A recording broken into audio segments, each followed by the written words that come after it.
الحمد لله نحمده ونستعينه ونستغفره ونؤمن به ونتوكل عليه ونعوذ بالله من شرور أنفسنا ومن سيئات أعمالنا من يهده الله فلا مضل له ومن يضلله فلا هادي له ونشهد أن لا إله إلا الله وحده لا شريك له ونشهد أن سيدنا ومولانا محمدا عبده ورسوله وصلى الله تعالى عليه وعلى آله وأصحابه أجمعين أما بعد فأعوذ بالله من الشيطان الرجيم بسم الله الرحمن الرحيم ألف لام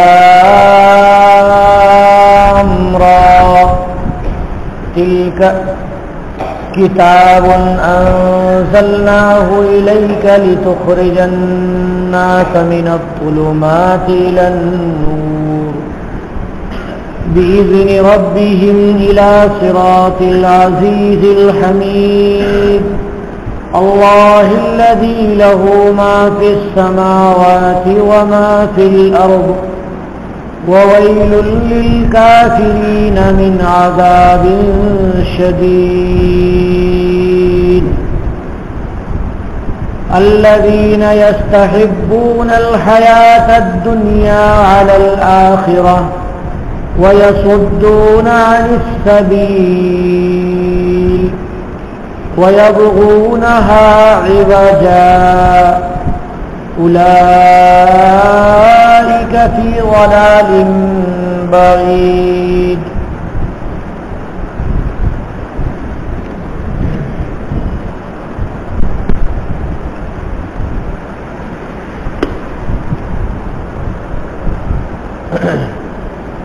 یہ سورہ ابراہیم ہے. سورہ رعد کے بعد سورہ ابراہیم ہے. سورہ رعد کے اخیر میں جیسا کہ آپ نے سنا اور محسوس کیا کہ رسول اللہ صلی اللہ علیہ وسلم کی رسالت کا تذکرہ ہے کہ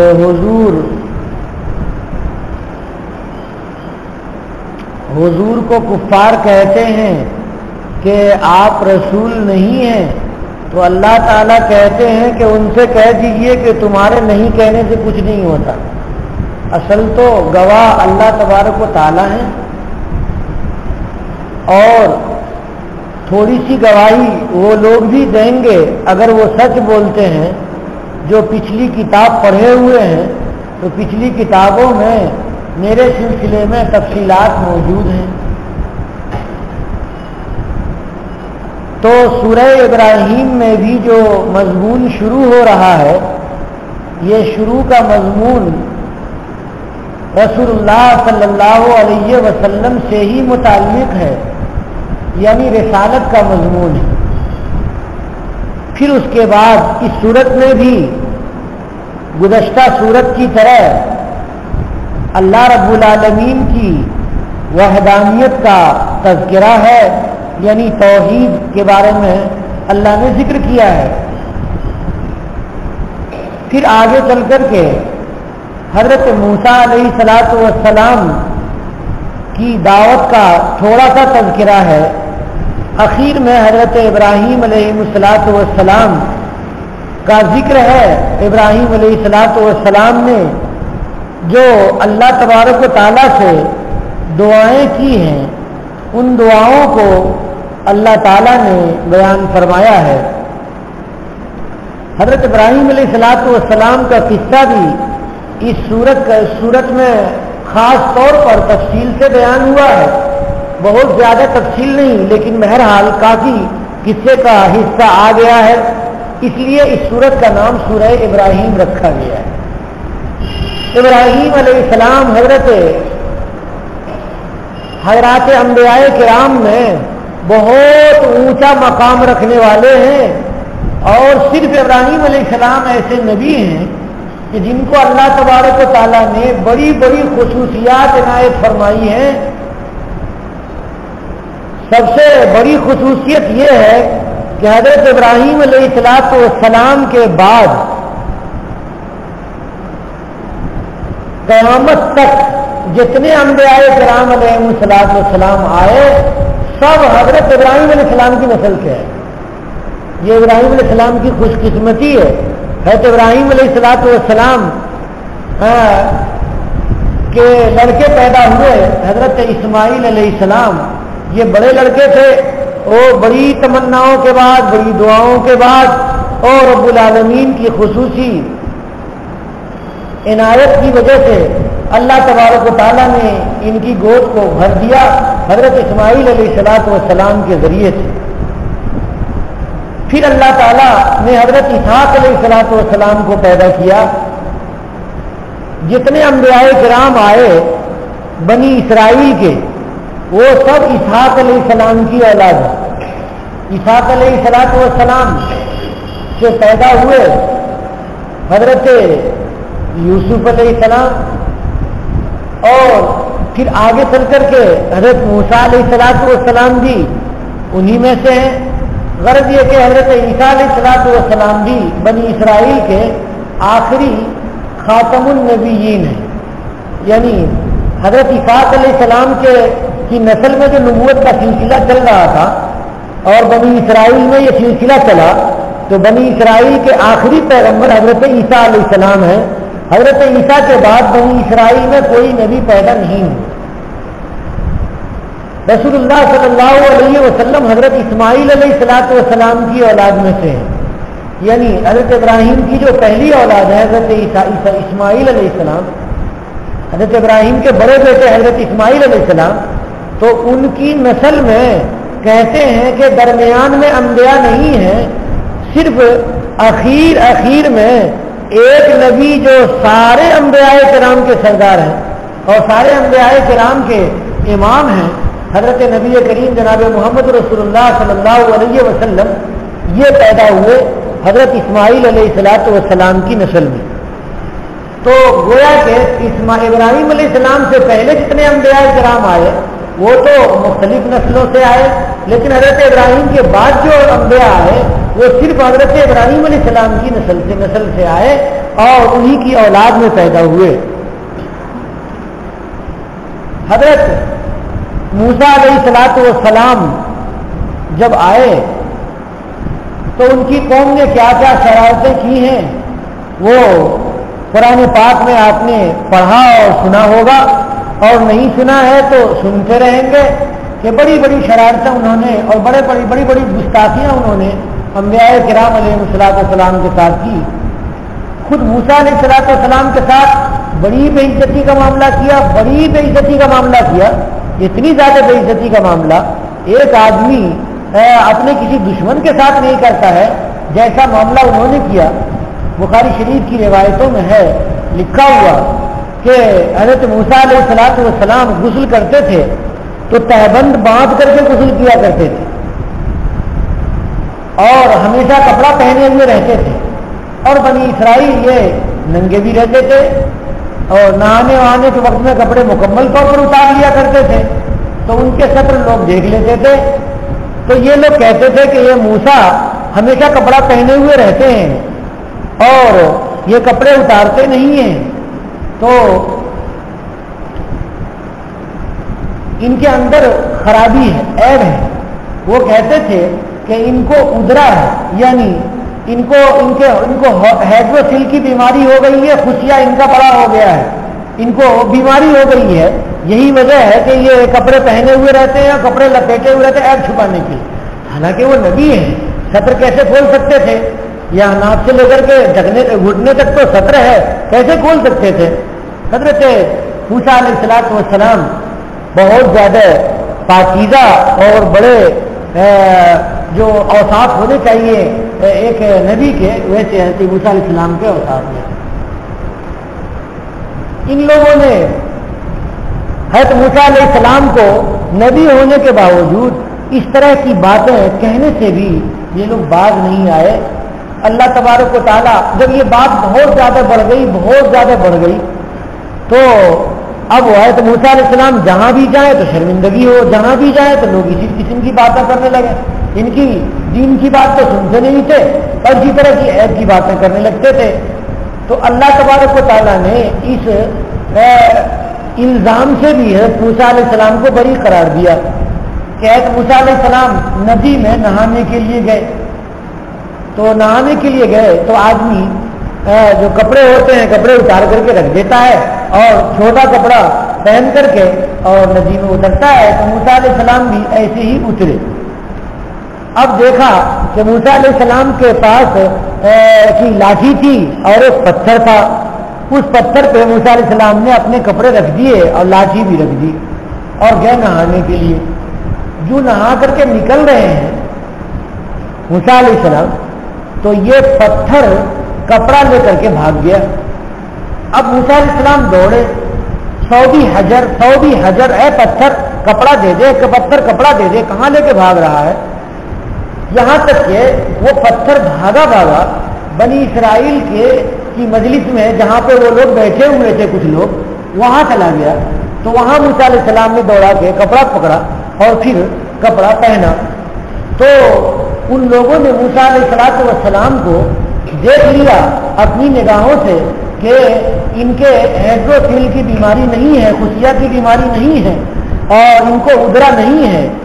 اس موسیٰ علیہ السلام کو غصہ بہت زیادہ آیا تو انہوں نے لاٹھی لے کر کے اس پتھر کو مارا. تو مارنے کی وجہ سے وہ پتھر ٹوٹ بھی گیا. تو غرض یہ کہ بخاری شریف میں یہ قصہ ذکر کیا گیا ہے. حضرت موسیٰ علیہ السلام کو بھی انہوں نے نہیں مانا.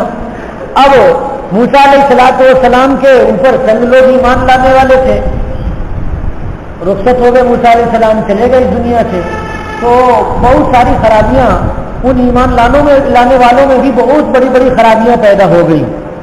تو اللہ تبارک و تعالیٰ نے ان کی خرابیوں کو دور کرنے کے لیے حضرت عیسیٰ علیہ السلام کو بھیجا.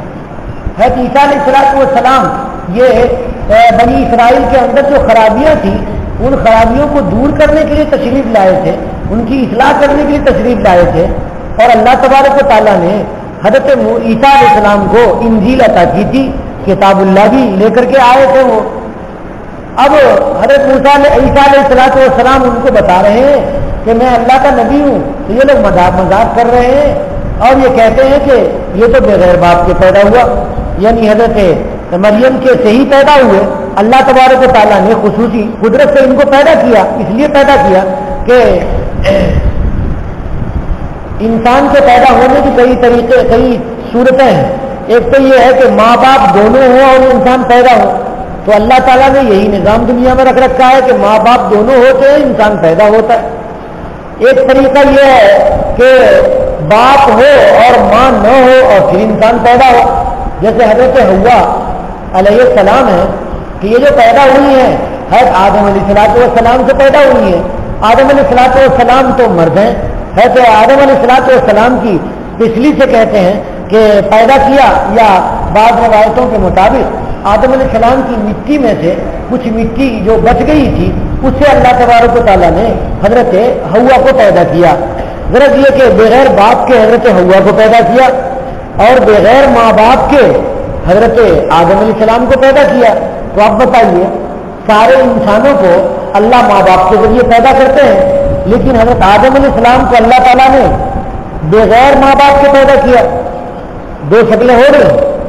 اور ایک شکل یہ ہے کہ آدمی بغیر ماں کے پیدا ہو، تو حضرت حوا ہے کہ بغیر ماں کے پیدا ہوئی ہیں. اور ایک صورت یہ ہے کہ آدمی بغیر باپ کے محض ماں سے پیدا ہو جائے، اللہ تعالیٰ ایسی قدرت دکھائیں، وہ حضرت مریم سے حضرت عیسیٰ علیہ السلام پیدا ہوئے. یہ چار شکلیں ہیں. یہ چار شکلیں اللہ تعالیٰ نے اپنی قدرت کی انسانوں کو دکھائی ہیں اس دنیا میں کہ اللہ تعالیٰ ہر چیز پہ قادر ہے. اگر انسان اعتراض کرے کہ ماں باپ کے ذریعے ہی انسان پیدا ہوتا ہے تو یہ اس کے خلاف نہیں ہو سکتا. تو اللہ تعالیٰ کہتے ہیں اس کے خلاف ہم کرنا چاہیں تو ہو سکتا ہے. اللہ کی قدرت میں ساری چیزیں ہیں. غرض یہ کہ عیسیٰ علیہ السلام آئے تو ان یہودیوں نے عیسیٰ علیہ السلام کو نہیں مانا. عیسیٰ علیہ السلام کو انہوں نے کہا کہ یہ تو تم حرامی ہو, بغیر باپ کے پیدا ہوئے ہو, ہم کیسے مانیں گے, نعوذ باللہ. اب عیسیٰ علیہ السلام کو ستایا, بہت ستایا, یہاں تک کہ یہودیوں نے سازش کر لی کہ عیسیٰ علیہ السلام کو سولی پر چڑھا دیں. چنانچہ ساری سولی وولی تیار کر لی, اور اب یہ تھا کہ کون آدمی ان کو سولی پہ اٹھا کر کے چڑھائے. تو ایک آدمی آیا گھر سولی والے کمرے میں داخل ہوا, ہال میں داخل ہوا, اور اس نے چاہا کہ عیسیٰ علیہ السلام کو اٹھا کر کے سولی پہ چڑھائیں. پیچھے سے بہت سارے بنی اسرائیل یعنی یہودی آ رہے تھے. اللہ تبارک و تعالیٰ کا عجیب کرنا ہوا کہ حضرت عیسیٰ علیہ السلام کو اللہ تعالیٰ نے فوراً حضرت جبریل کو بھیجا, اور چھت پھٹ گئی, اور عیسیٰ علیہ السلام کو حضرت جبریل لے کر کے آسمان پہ چلے گئے. اور جو آدمی آیا تھا سولی پہ چڑھانے کے لیے, اس آدمی کا چہرہ حضرت عیسیٰ علیہ السلام جیسا بن گیا. یہ دشمن تھا عیسیٰ علیہ السلام کا, تو اللہ تعالیٰ نے دشمن کو سولی پہ چڑھانے کے لیے حضرت عیسیٰ علیہ السلام جیسا چہرہ بنا دیا. اب جو پیچھے سے جتنے لوگ آئے وہ یہ بھول گئے کہ کون آیا تھا چڑھانے کے لیے سولی پہ, اور اسی آدمی کو پکڑ کر کے سولی پہ چڑھا دیا لوگوں نے. اب سارے لوگوں نے کہا کہ یہ عیسیٰ کو سولی دے دی گئی ہے. اب سب لوگ خوش ہوئے کہ عیسیٰ علیہ السلام تو اب چلے گئے, سولی پہ ختم ہو گئے. اللہ تبارک و تعالیٰ نے اس مضمون کو سمجھانے کے لیے قرآن پاک میں آیت نازل فرمائی ہے, اور صاف ارشاد فرمایا ہے, ما قتلوه وما صلبوه ولكن شبه لهم, کہ حضرت عیسیٰ علیہ السلام کو انہوں نے قتل نہیں کیا ہے, اور حضرت عیسیٰ علیہ السلام کو انہوں نے سولی پر بھی نہیں چڑھایا ہے, لیکن ان کو کنفیوژن ہو گیا. لیکن شبہ لہم, ان کو اشتباہ ہو گیا. وہ یہ سوچ رہے ہیں کہ ہم نے عیسیٰ کو چڑھایا سولی پہ, لیکن حضرت عیسیٰ علیہ السلام کو تو حفاظت اللہ تبارک و تعالیٰ کی طرف سے, جب پیدا ہوئے تو سب سے اللہ کی حفاظت تھی. حضرت عیسیٰ علیہ السلام کی ماں کو اللہ غیب سے رزق عطا فرماتے تھے, اور عیسیٰ علیہ السلام پیدا ہوئے تو خصوصی طور پہ حضرت جبریل نے ان کی پرورش کی ہے. حضرت مریم نے ایک کھجور کے درخت کو ہلایا تو اوپر سے کھجوریں گری. اللہ نے کہا تھا حجی الیک النخلا, کہ کھجور کے درخت کو تم ہلاؤ تو ساقط الیک رطبا جنیا, کہ تمہارے اوپر نرم کھجور اوپر سے گرے گی, اور وہاں پر جو پانی ہے اسی پانی کو پیو. تو پانی کا بھی انتظام کر دیا اللہ تعالیٰ نے, کھجور کا بھی انتظام کر دیا اللہ تعالیٰ نے, اور بیٹے کو دیکھ کر کے اپنی آنکھوں کو ٹھنڈی کرو. وہ کر رہی عینک, اور اپنی آنکھوں کو تم ٹھنڈی کرو, بیٹے کو دیکھو اور اطمینان کرو. یہ اللہ تعالیٰ نے ارشاد فرمایا. غرض یہ کہ حضرت عیسیٰ علیہ السلام کی حفاظت تو بچپن سے ہی تھی. السلام علیہ کیا یوم ولد و یوم یموت و یوم یبعث حیا. اللہ تبارک و تعالیٰ نے یہ بھی کہا کہ سلامتی ہے حضرت عیسیٰ علیہ السلام کو, کہ جس دن عیسیٰ علیہ السلام پیدا ہوئے اور جس دن عیسیٰ علیہ السلام کو اللہ نے مبعوث کیا, اور جس دن عیسیٰ علیہ السلام یبعث حیا دوبارہ بھیجے جائیں گے زندہ ہونے کی حالت میں, تو اللہ تعالیٰ نے عیسیٰ علیہ السلام کو آسمان پہ اٹھا لیا. یہ مسلمانوں کا عقیدہ ہے. کچھ لوگ ہیں جیسے یہ قادیانی ہیں, اور جیسے کہ یہ وحید الدین خان صاحب ہیں دلی میں بیٹھے ہوئے, شاید اب انتقال کا وقت قریب آ گیا ہوگا, تو وہ یہ کہتے ہیں کہ عیسیٰ علیہ السلام مر گئے اور ان کی قبر کشمیر میں ہے, یہی قریب میں بتا دیتے ہیں. اور کسی آدمی کا نام عیسیٰ ہے اور اس کو کسی قبر میں دفن کیا ہوا ہے, تو اس میں انہوں نے علیہ السلام لگا رکھا ہے کہ عیسیٰ علیہ السلام ہے, تو ان کی قبر ہے. یہ مرزا غلام احمد قادیانی ہے, یہی کمبخت لعنت اللہ علیہ یہی کہہ رہا تھا کہ میں عیسیٰ ہوں, اور جو کیا کہتے ہیں میں ہی عیسیٰ ہوں اور میں ہی محمد ہوں. اللہ تعالیٰ نے مجھے بھیج دیا ان لوگوں کی جگہ میں, اور عیسیٰ جو اصل تھے وہ تو کشمیر میں دفن کیے ہوئے ہیں. غرض یہ کہ کسی عیسیٰ نام کے آدمی کی قبر کو انہوں نے حضرت عیسیٰ علیہ السلام کی قبر بنا لیا ہے. تو میں یہ کہنا چاہ رہا تھا کہ عیسیٰ علیہ السلام دوبارہ آئیں گے اور اس امت کے فرد ہوں گے، نبی کریم صلی اللہ علیہ وسلم کی امت کے فرد ہوں گے اور وہ حضور پر ایمان لائیں گے. یہ حضرت عیسیٰ علیہ السلام کے لیے کہ اوپر ہمارا ایمان ہے، رسول اللہ صلی اللہ علیہ وسلم نے یہ باتیں ہمیں بتا دی ہیں. لیکن یہ بنی اسرائیل ہیں، یہ کہتے ہیں کہ نہیں، یہودی کہتے ہیں کہ نہیں. آپ جانتے ہیں یہودیوں کو کیا کنفیوژن ہے. یہودی کہتے ہیں کہ یہ عیسیٰ علیہ السلام کو یہودی کہتے ہیں کہ یہ کانا دجال ہے. کیا کہتے ہیں؟ کانا دجال ہے.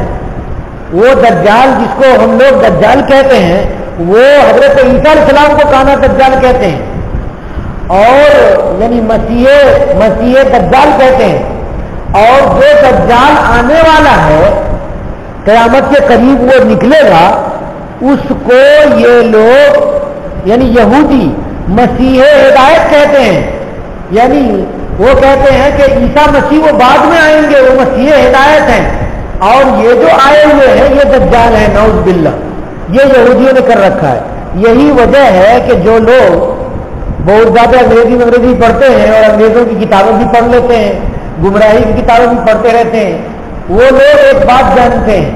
وہ یہ جانتے ہیں کہ یہودی ہر دن انتظار کر رہے ہیں کہ وہ مسیح کب آئیں گے. اس لیے دجال کے آنے کا بہت زیادہ انتظار یہودیوں کو ہے.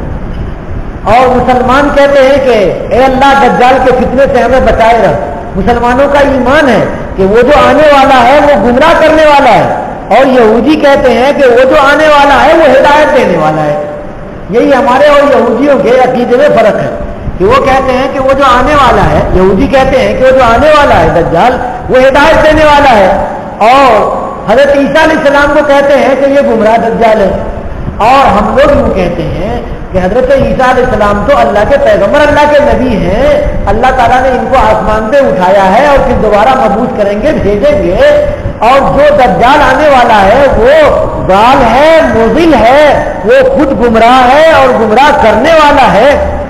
یہ مسلمانوں کا عقیدہ ہے.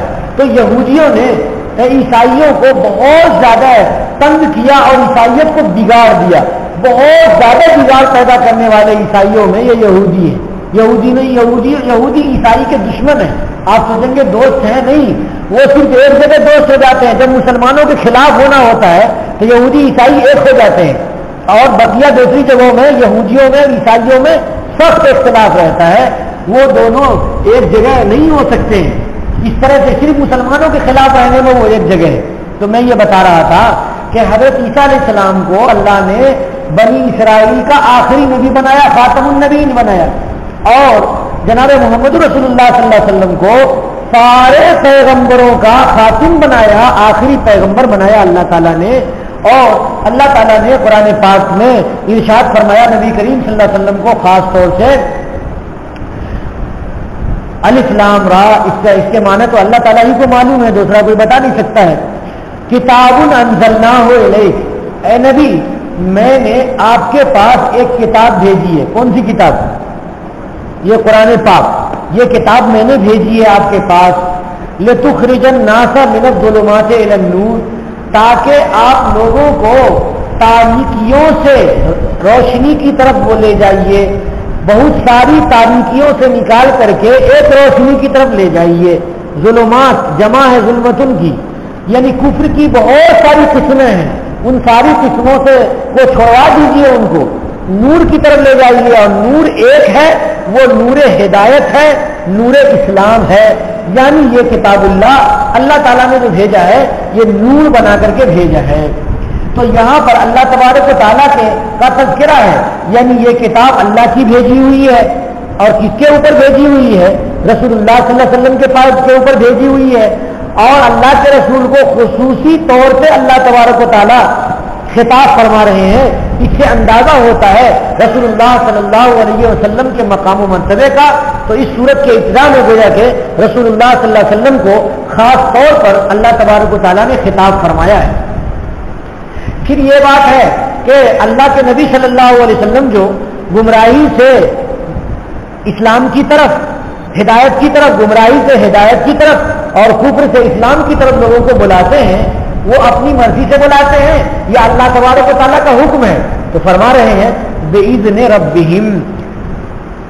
ربہم، لوگوں کے رب کے حکم سے، اجازت سے، رب العالمین اللہ کے بندوں کو اللہ کی طرف سے بلا رہے ہیں رسول اللہ صلی اللہ علیہ وسلم، یہ اللہ کے حکم سے، بِإِذْنِ ربہم۔ اور اللہ کی طرف بلانے کا مطلب کیا ہے؟ صراط مستقیم کی طرف بلانا، صراط اللہ کی طرف بلانا، اللہ کے راستے کی طرف بلانا، الی صراط العزیز الحمید، اس ذات کے راستے کی طرف جو ذات غالب ہے، ہر ایک کے اوپر اللہ تبارک و تعالیٰ غالب ہے، زبردست ہے، الحمید اور تعریف کے لائق ہے، یعنی رب العالمین اللہ تبارک و تعالیٰ تعریف کے لائق ہیں، اللہ کے علاوہ کوئی حمد کا مستحق نہیں ہو سکتا، ثنا کا مستحق کوئی اور نہیں ہو سکتا۔ تو ایسے رب کے راستے، اپنے رب کی کے حکم سے بلاتے ہیں، ایسے راستے کی طرف جو راستہ عزیز کا ہے، عزیز کے معنی کون؟ رب العالمین اللہ تبارک و تعالیٰ کا ہے جو سب کے اوپر غالب ہے، اور حمید کا ہے، حمید کے معنی جس کی حمد و ثنا کی جائے، اللہ تبارک و تعالیٰ کی حمد و ثنا کرتے ہیں، اللہ کی صفات ستودہ ہیں، اللہ ستودہ صفات ہیں۔ اب العزیز الحمید کہنے کے بعد اللہ الذی کہہ رہے ہیں تاکہ قرآن پڑھنے والا یوں سمجھے کہ العزیز بھی اللہ تعالیٰ کی صفت ہے اور الحمید بھی اللہ تعالیٰ کی صفت ہے۔ اللہ الذی لہ ما فی السماوات و ما فی الارض، اللہ کے لیے ہی وہ ساری چیزیں ہیں جو آسمانوں میں ہیں اور وہ ساری چیزیں ہیں جو زمین میں ہیں۔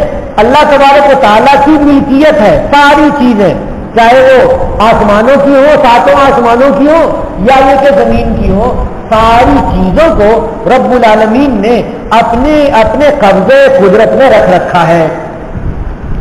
اس کے بعد کہہ رہے ہیں اللہ تعالیٰ کہ یہ جو رسول اللہ ہیں یہ تو صراط مستقیم کی طرف بلا رہے ہیں، لیکن یہ جو کفار ہیں یہ صراط مستقیم کو قبول نہیں کر رہے ہیں اور حضور میں عیب نکال رہے ہیں، اسلام میں عیب نکال رہے ہیں اور خود ہدایت کے راستے سے ہٹ رہے ہیں اور دوسرے لوگوں کو بھی ہٹا رہے ہیں۔ تو اللہ تعالیٰ کہہ رہے ہیں کہ پھر ان کو کیا ہوگا؟ کہہ رہے ہیں وَوَيْلٌ لِّلْكَافِرِينَ مِنْ عَذَابٍ شَدِيدٍ، اور مصیبت ہے کافروں کے لیے سخت عذاب کی، یہ سخت عذاب والی مصیبت جو آئے گی قیامت میں، جو جہنم ہے وہ کافروں کے لیے اللہ تبارک و تعالیٰ نے تیار کر رکھے ہیں۔ ویلن کے معنی بہت بڑی مصیبت، بہت بڑی ہلاکت، جہنم کا بعض لوگوں نے ویل کا ترجمہ جہنم کا ایک خاص طبقہ کیا ہے، غرض یہ کہ جہنم کے ویلن کے معنی عذاب بھی کر سکتے ہیں، مصیبت بھی کر سکتے ہیں۔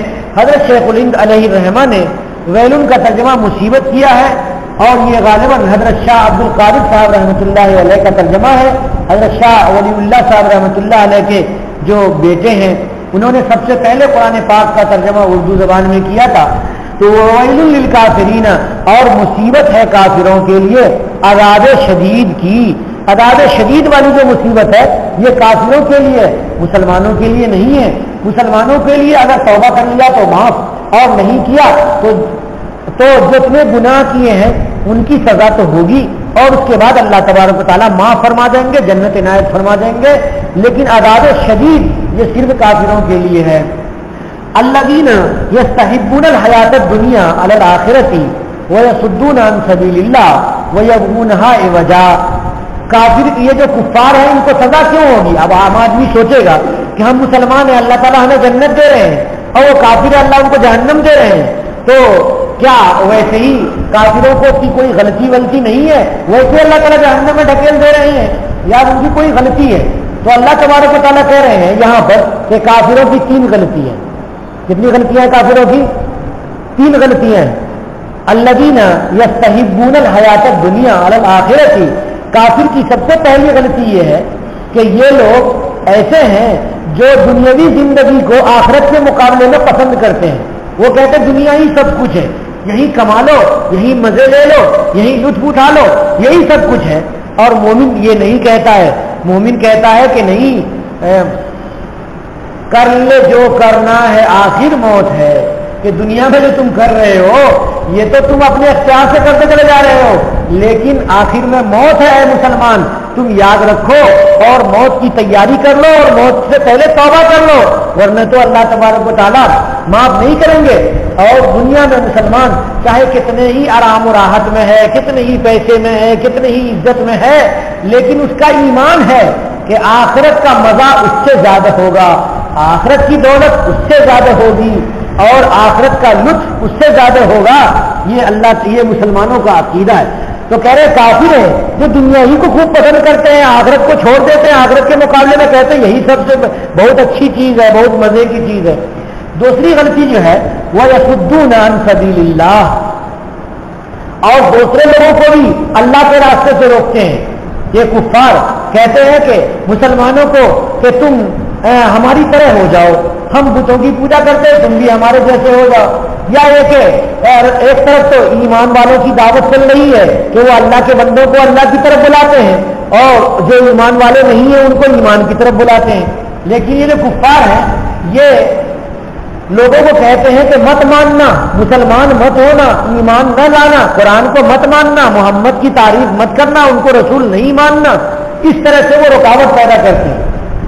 رسول پاک صلی اللہ علیہ وسلم مکہ مکرمہ میں وہ جو بازار لگتے تھے، 2-3 بازار جو مارکیٹ لگتی تھی نا، ذوالمجاز اور ذوالمجاز اور ذوالمجنہ اور عکاظ، یہ 3 مارکیٹیں تھیں۔ وہ بازار موقع موقع کے لحاظ سے ان کی تاریخیں متعین رہتی تھی، اور اس میں سارے قبیلوں کے دور دور کے لوگ آتے تھے، تجارت کرتے تھے، اور مکے کے لوگ اور سب لوگ خرید و فروخت کا کام کرتے تھے، اور بھی بہت ساری چیزیں، شعر و شاعری کی مجلس بھی کرتے تھے، اور بھی ان کا جو مذاق اور جو ان کا ذوق تھا اس حساب سے کرتے تھے۔ تو غرض یہ کہ رسول اللہ صلی اللہ علیہ وسلم بھی بازار جاتے تھے، تو سب کا کام تو تھا مال خریدنا اور بیچنا، اور حضور کا کام تھا اللہ کے بندوں کو اللہ کا دین سمجھانا۔ کہ وہاں پر بہت بڑی بھیڑ رہتی تھی، تو حضور کہیں پر بھی بیٹھ کر کے اور لوگوں سے باتیں کرتے تھے کہ اللہ ایک ہے، یہ ہمیں جو اللہ یہ آسمان پیدا کرنے والا کوئی نہ کوئی ضرور ہے، تو اس کو مان لو۔ یہ جو زمین ہے پیدا کرنے والا کوئی نہ کوئی ضرور ہے، ہمارے اور تمہارے بس کا تو ہے نہیں کہ ہم نے آسمان زمین پیدا کیے ہیں کر سکتے ہیں، کوئی ایک ذات ہے اس کو مان لو، وہی ایک ہے، اس کے علاوہ کوئی دوسرا نہیں ہے، اور مجھے اللہ نے تمہارے درمیان نبی بنا کر کے بھیجا ہے، میری نبوت کو قبول کر لو۔ پھر دوسرے کو بھی کہتے، تیسرے کو بھی کہتے، اور یہ کفار یہ کافر و مشرکوں کے بچے پیچھے پیچھے لگے رہتے تھے۔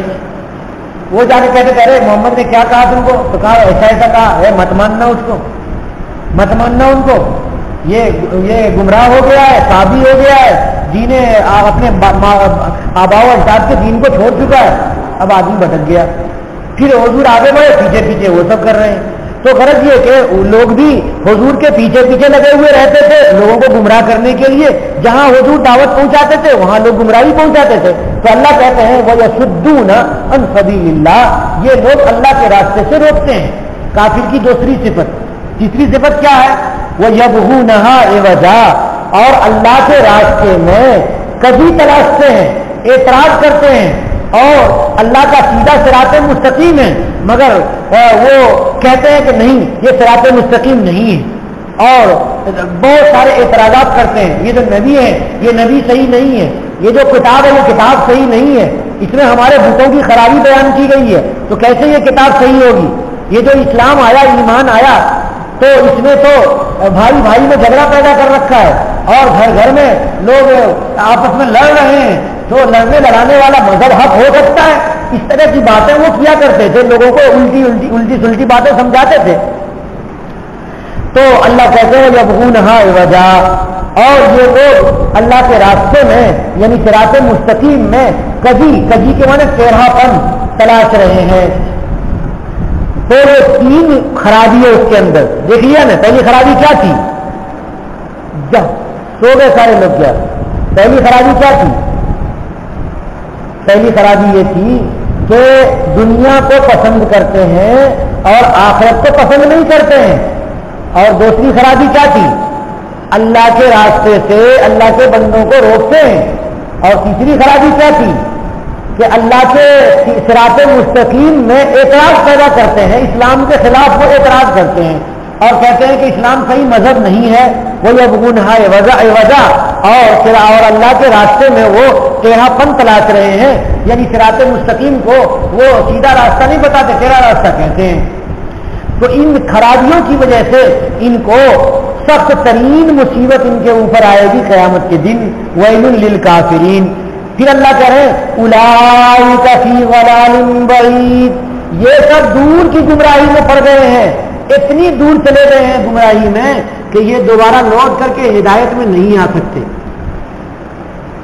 ٹرین چلتی ہے، دیکھا آپ لوگوں نے، پٹری ہوتی ہے تو دو ٹرین قریب قریب چلتی رہتی ہے، ایک ادھر سے اور ایک ادھر سے، دونوں ساتھ چل رہی۔ اس کے بعد ایک ٹرین کی پٹری ایسے ٹیڑھی ہو جاتی ہے، دائنی طرف چلی جاتی ہے، اور دوسرے ٹرین کی پٹری یوں چلی جاتی ہے۔ اب تھوڑی دیر تک تو لگتا ہے کہ ٹرین ساتھ ساتھ ہے، ساتھ ساتھ ہے، لیکن آگے جو ٹرین جاتی ہے تو یہ ٹرین چلی گئی دکشن کی طرف اور یہ ٹرین چلی گئی اتر کی طرف۔ اب دونوں ٹرین ایک ساتھ نہیں ہو سکتی ہیں، تو شروع میں گمراہی بہت واضح نہیں ہوتی ہے اور بعد میں چل کر کے گمراہی بہت زیادہ واضح ہو جاتی ہے۔ تو شروع میں تو لوگ سوچتے ہیں کہ چلو یہ بھی خرابی ہے تو کوئی بڑی خرابی نہیں ہے، یہ بھی خرابی ہے تو کوئی بڑی خرابی نہیں ہے، لیکن بعد میں چل کر کے وہ خرابیاں بہت بڑھ جاتی ہیں۔ مثال کے طور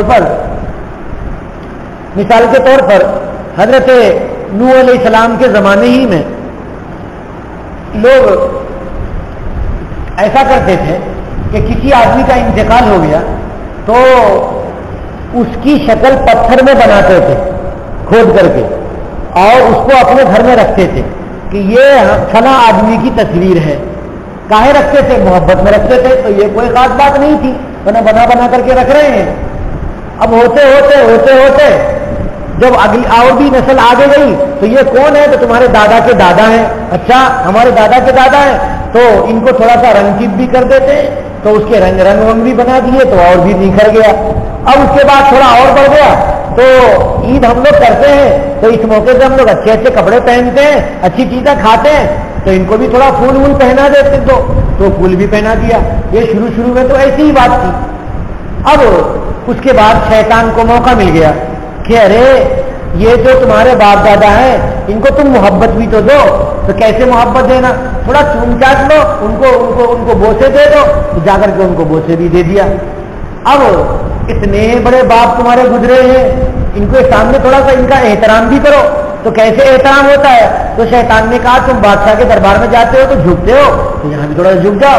تو کہہ دیا، لوگوں نے جھکنا شروع کر دیا۔ اور شیطان نے کہا کہ اب اتنے ہی سے کیا کام بنے گا، اور زیادہ زمین پہ جھک جاؤ، سجدہ کرنا شروع کر دیا۔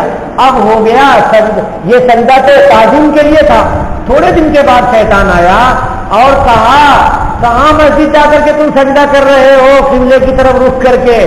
اسی کو سجدہ کرو، یہی تمہارا معبود ہے جو پہلے نہیں تھا اب آ گیا ہے، پہلے نہیں تھا اب آ گیا۔ دیکھیے شروع میں جو گمراہی شروع ہوئی تھی تو کوئی خاص بات نہیں تھی، لیکن آگے چل کر کے کہاں بات چلی گئی؟ اب اس کے لیے تم الگ گھر بناؤ، اپنا گھر الگ بناؤ اور اس کا گھر الگ بناؤ، تو وہ گھر مندر ہو گیا۔ اب مندر میں پوجا شروع ہو گئی ہے۔ اب آگے چلے مانگنے کے لیے کس سے مانگنے جانا ہے؟ تو اب مسجد کا راستہ ایک فرقے نے اختیار کر لیا جو ہدایت پر ہے، اور دوسرے فرقے نے مندر کا راستہ اختیار کر لیا۔ اب وہیں پہ رکوع بھی کر رہا ہے، سجدہ بھی کر رہا ہے، دعائیں بھی کر رہا ہے، اور مٹھائیاں بھی چڑھا رہا ہے، پھول بھی چڑھا رہا ہے۔ اس طرح سے گمراہی آتی ہے بھائیو۔ یہی گمراہی جو مشرکین کے اندر ہے اور ان کو مشرک بنا دیا اور کافر بنا دیا ہے۔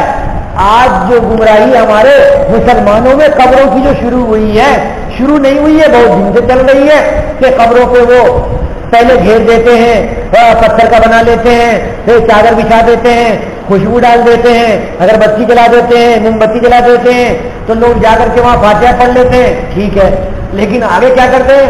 آگے جا کر کے ان کے سامنے جھک جاتے ہیں، آگے جا کر ان کو سجدہ کر لیتے ہیں، آگے جا کر کے مرادیں مانگنے لگتے ہیں، آگے جا کر کے وہ پرچیوں میں اپنی چیزیں لکھتے ہیں کہ ہمارا یہ کام کر دو خواجہ ہے، ہمارا یہ کام کر دو بابا، اور جا کر کے ان کے یہاں پرچی باندھ دیتے ہیں۔ بابا رات میں اٹھیں گے، ساری پرچیاں کھول کے پڑھ لیں گے، ہماری ساری ضرورت پوری کر دیں گے۔ اب وہ ہوتے ہوتے ادھر ایک مندر ہے غیر مسلموں کا اور ادھر ایک مزار ہے مسلمانوں کا، اور دونوں ایک ہی ہیں، لیکن لگتا ہے چچا بھتیجا ہے کہ ایک بڑے ہیں اور ایک ان سے چھوٹے ہیں۔ یہی صورت حال ہے اس لیے مشرکین کو آپ نے دیکھا ہوگا، اٹل بہاری کو بھی دیکھا ہوگا جو وزیر اعظم گزر گئے ہیں، اب بستر مرگ پر ہوں گے، اور بعد کے لوگوں کو بھی آپ نے دیکھا ہوگا چادر لے کر کے جاتے ہیں مزار پہ چڑھانے کے لیے. کیوں؟ ان کو کوئی تکلف نہیں ہے، وہ کبھی نہیں آئیں گے مسجد میں سجدہ کرنے کے لیے. ہم لوگ مسجد کا دروازہ ایک نہیں 4 کھولے ہوئے رہتے ہیں، میں کبھی وہ نہیں آئیں گے کہ چلو نماز پڑھ لیتے ہیں تمہارے ساتھ میں مل کر کے اور اللہ کو سجدہ کر لیتے، کلمہ پڑھ لیتے ہیں تمہارے ساتھ. کیوں؟ تو اس میں تو پریشانی پیدا ہوگی. اور وہاں قبر میں ارے وہ بھی مندر میں جا کر کے ہم تھوڑے سے مٹھائیاں چڑھا دیتے ہیں، یہاں بھی مٹھائیاں چڑھا دیں گے، وہاں بھی پیسے دے دیتے ہیں، یہاں پیسے دے دیں گے، وہاں بھی چادر چڑھا دیتے ہیں اور یہاں بھی چادر چڑھا دیں گے. اس طرح کی چیزیں کرتے ہیں تو یہ شرک کا راستہ ہے بھائیو. یہ شرک کے راستے کو بند کرنا پڑے گا. یوں سمجھیے کہ جب رسول اللہ صلی اللہ علیہ وسلم تشریف لائے اور آخری نبی ہیں تو آپ کی شریعت میں اللہ تعالیٰ نے شرک کے سارے چور دروازوں کو بند کر دیا ہے. شرک کے سارے چور دروازوں کو بند کر دیا ہے. کہ گھر میں بہت سارے دروازے ہوتے ہیں تو بعض دروازے ایسے ہوتے ہیں کہ جس سے چور داخل ہو جاتا ہے آسانی سے. تو اسلام میں اللہ تبارک و تعالیٰ نے شرک کے چور دروازوں کو بند کیا ہے. کون سا چور دروازہ ہے؟ چور دروازہ یہ ہے کہ ہم اللہ رب العالمین کے سامنے اپنے سر نیاز کو خم کرتے ہیں. یہ ہے ہمارا سجدہ. یہ سجدہ عبادت ہے، سجدہ عبادت ہے. اور ایک یہ تھا پہلے زمانے میں حضور کی شریعت سے پہلے، وہ تھا سجدہ کہ کسی کے دربار میں آدمی کا جھک جانا، وہ سجدہ تعظیمی کہلاتا تھا. کسی کے دربار میں جا کر کے جھکنا یہ سجدہ تعظیمی کہلاتا تھا کہ اس کی عظمت اور اس کے ادب احترام میں سجدہ کر لینا. تو پچھلی شریعت میں یہ سجدہ جائز تھا، لیکن آخری شریعت میں رسول اللہ صلی اللہ علیہ وسلم نے سجدہ عبادت کو بھی مکمل طور پر سجدہ عبادت کو مکمل طور پہ باقی رکھا اور سجدہ تعظیمی کو مکمل طور پر منع کر دیا. بالکل اس کو کینسل کر دیا، نیگلیکٹ کر دیا، تاکہ سجدہ تعظیمی کے ذریعے لوگ سجدہ عبادت نہ شروع کر دیں. تو یہ جو قبر والے ہیں یہ بھی جا کر کے کہتے ہیں نہیں ہم سجدہ عبادت نہیں کرتے ہیں. ٹھیک ہے سجدہ عبادت نہیں کرتے ہیں، لیکن سجدہ تعظیمی کرتے ہو نہیں کرتے ہو؟ سجدہ قبر کے سامنے کرتے ہیں. تو یہ سجدہ تعظیمی ہماری شریعت میں اللہ تبارک و تعالیٰ نے جائز نہیں رکھا ہے. رسول اللہ صلی اللہ علیہ وسلم کی شریعت میں جائز نہیں ہے، پچھلی شریعت میں جائز تھی. اور سجدہ عبادت تو کبھی کسی غیر اللہ کے لیے جائز نہیں رہا ہے. اس لیے سمجھنا چاہیے کہ صراط مستقیم جس پہ ہم ہیں یہ ایسا راستہ ہے جو جنت تک لے جانے والا ہے. یہ کفار راستے کو ٹیڑھا کر کے بتاتے ہیں کہ چلو سجدہ تعظیمی ہی کر لو. تو سجدہ تعظیمی کرنے والا کبھی سجدہ عبادت بھی کر لیتا ہے اور کر سکتا ہے. جس دن بھی وہ سجدہ عبادت کرے گا اس دن وہ کافر ہو جائے گا، مشرک ہو جائے گا اور اللہ کا فرما بردار رہ نہیں جائے گا. تو اللہ تبارک و تعالی ہم لوگوں کو ہر طرح کی گمراہیوں سے ہماری حفاظت فرمائے. وآخر دعوانا الحمدللہ رب العالمین.